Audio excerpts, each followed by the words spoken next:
आज गुप्त नवरात्रि की पावन नवमी तिथि है।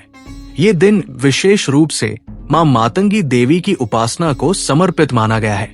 मां मातंगी को प्रकृति, वाणी और वाक्शक्ति की अधिष्ठात्री देवी कहा गया है। वे साधक की वाणी में ऐसी शक्ति भर देती है कि शब्द स्वयं सिद्धि बन जाते हैं। मान्यता है कि मां मातंगी इंद्रजाल, तंत्र मंत्र और जादुई प्रभावों को नष्ट करने वाली देवी है।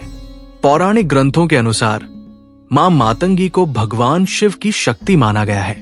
मतंग स्वयं भगवान शिव का एक नाम है और उसी से मातंगी नाम की उत्पत्ति मानी जाती है।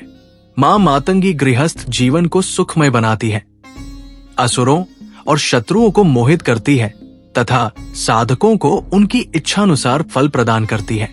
मां मातंगी की उपासना अन्य देवियों से बिल्कुल भिन्न मानी जाती है। वे एकमात्र ऐसी देवी है जिनका व्रत नहीं रखा जाता और जिनकी आराधना में उच्छिष्ट अर्थात जूठन का प्रसाद अर्पित किया जाता है।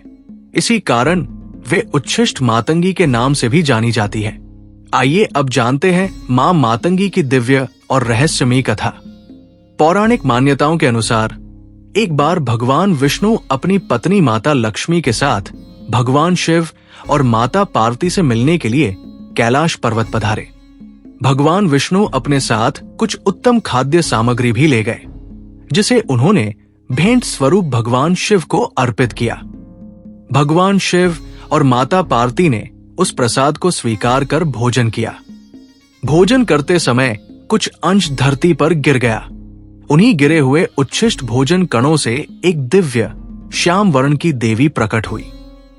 उस देवी का तेज अद्भुत था और स्वरूप रहस्यमय। यही देवी आगे चलकर मां मातंगी के नाम से विख्यात हुई। क्योंकि मां का प्रादुर्भाव उच्छिष्ट भोजन से हुआ था, इसलिए उनका संबंध उच्छिष्ट वस्तुओं से जुड़ा और उन्हें उच्छिष्ट मातंगी कहा जाने लगा। इसी कारण उनकी साधना में उच्छिष्ट पदार्थों का विशेष महत्व माना गया है। एक अन्य पौराणिक कथा के अनुसार एक बार माता पार्वती ने अपने पति भगवान शिव से अपने पिता हिमालय राज के घर जाकर माता पिता से मिलने की अनुमति मांगी। प्रारंभ में भगवान शिव उन्हें अकेले भेजने के पक्ष में नहीं थे, परंतु माता के बार बार आग्रह करने पर उन्होंने अनुमति दे दी। साथ ही ये शर्त भी रखी कि वे शीघ्र ही वापस कैलाश लौट आएंगी। कुछ समय पश्चात माता पार्वती को लेने के लिए उनकी माता ने एक बगुला वाहन भेजा। उधर पार्वती के बिना कैलाश सूना हो गया। भगवान शिव विरक्त हो उठे और उन्हें वापस लाने का उपाय सोचने लगे। भगवान शिव ने एक आभूषण व्यापारी का भेष धारण किया और हिमालय राज के घर पहुंचे।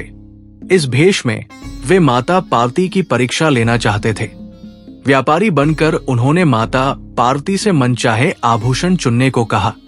जब माता ने आभूषण चुन लिए और उनका मूल्य पूछा, तो व्यापारी रूपी भगवान शिव ने मूल्य के बदले प्रेम की कामना प्रकट कर दी।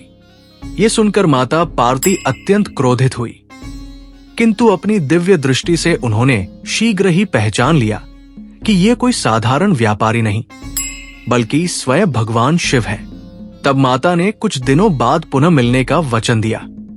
कुछ समय पश्चात माता पार्वती स्वयं भी भेष बदलकर लाल वस्त्र धारण किए, श्याम वर्ण और दुबले शरीर के साथ भगवान शिव के सामने कैलाश पर्वत पर प्रकट हुई। भगवान शिव उस समय अपनी संध्योपासना की तैयारी कर रहे थे। उन्होंने उस स्त्री से परिचय पूछा। माता ने उत्तर दिया कि वे एक चांडाल की कन्या है और तपस्या करने आई है। भगवान शिव माता को पहचान गए, परंतु लीला स्वरूप बोले कि वे तपस्विनी को तपस्या का फल प्रदान करने वाले हैं। इसके पश्चात भगवान शिव और देवी प्रेम में मग्न हो गए। तब देवी ने भगवान शिव से वरदान मांगा। भगवान शिव ने उन्हें चांडालिनी स्वरूप में स्थित रहने, उच्छिष्ट से पूजित होने तथा अनेक अलौकिक और तांत्रिक शक्तियों से युक्त होने का आशीर्वाद दिया। इसी चांडालिनी स्वरूप में माता पार्वती आगे चलकर मां मातंगी देवी के रूप में प्रतिष्ठित हुई। इस प्रकार मां मातंगी देवी न केवल वाणी और सिद्धि की देवी है, बल्कि वे सामाजिक बंधनों से परे जाकर साधना के गूढ़ और रहस्यमय मार्ग को दर्शाती है। गुप्त नवरात्रि की नवमी पर उनकी आराधना करने से साधक को वाक सिद्धि, तंत्र बल और इच्छित फल की प्राप्ति होती है।